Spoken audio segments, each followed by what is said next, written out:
Hey, what's up guys, and welcome back to my channel. My name is Dr. Slayman. I'm a general surgery resident, and in today's video, we talk about the speaking section of the OET.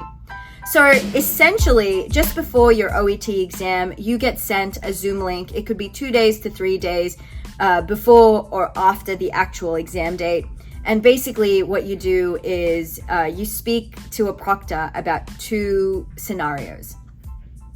So from what I've noticed, you log on and the proctor's on as well, and they understand that you're like super nervous. So they ask you 3 warm-up questions. My 3 warm-up questions was, what's your name? What do you like doing for fun? And why medicine? And you basically talk about that. And then once you're like fully relaxed and stuff, they ask you, hey, are you ready to start? You're like, yeah. So you get a passage in front of you, and I'm showing you the passages on my screen right now. Basically, the patient section is what the proctor has, and the doctor section is what you have. And if you guys notice, like line by line, they actually match. So these are the exact same scenarios, and then they literally tell you, like, these are the questions, these are the patient responses, and they also give you some sample answers, so you don't have to trip about on the actual exam day. One thing to keep in mind is always remember that you are in an English language exam. This is not a medical exam. They're not testing you on your knowledge. As long as you're confident, even if the answer is like medically incorrect, that's absolutely fine.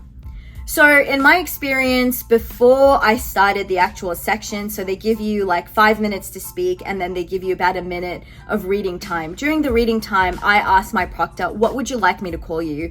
And I did that to save me some time, because I thought when I was practicing that it was a bit of a struggle to get through all the points succinctly and also like not like ramble about.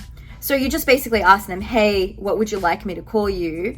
And if you're like in an emergency department setting, for example, if they ask you to come back, you're like a doctor and you're meant to come back and talk to the patient already knows you. So you could potentially be like, hey Mark, this is Dr. Slayman again, and I've come back just to tell you about the results of your studies.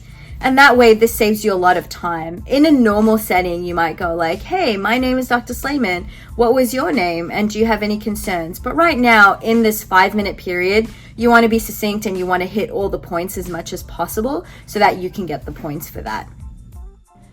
So as always, I'm going to show you where I got the samples from. We're on the OET website where you get the samples of everything, and we're going to go specifically to the speaking sections. You can pick on any sample test. It gives you both the patient and the doctor role play.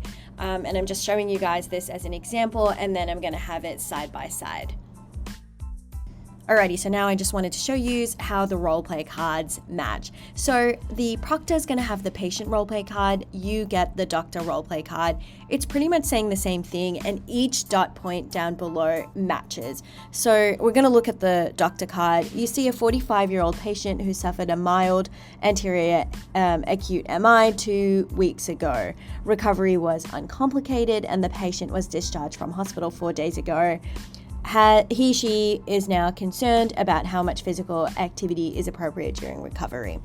And then it goes with find out reason for visit. And it literally says, it matches it.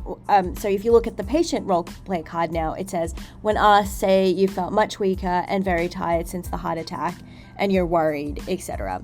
And then if you look at the second dot point, it also gives you some examples. So it says, reassure the patient about fatigue, example, expected 4 to 6 weeks of return to full energy. So they're literally telling you exactly what to say.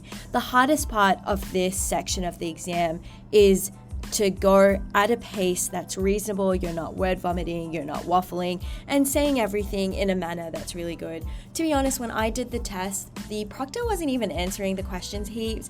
It was more evaluating like if you were able to come up with a sentence that makes sense and like speak it fluently.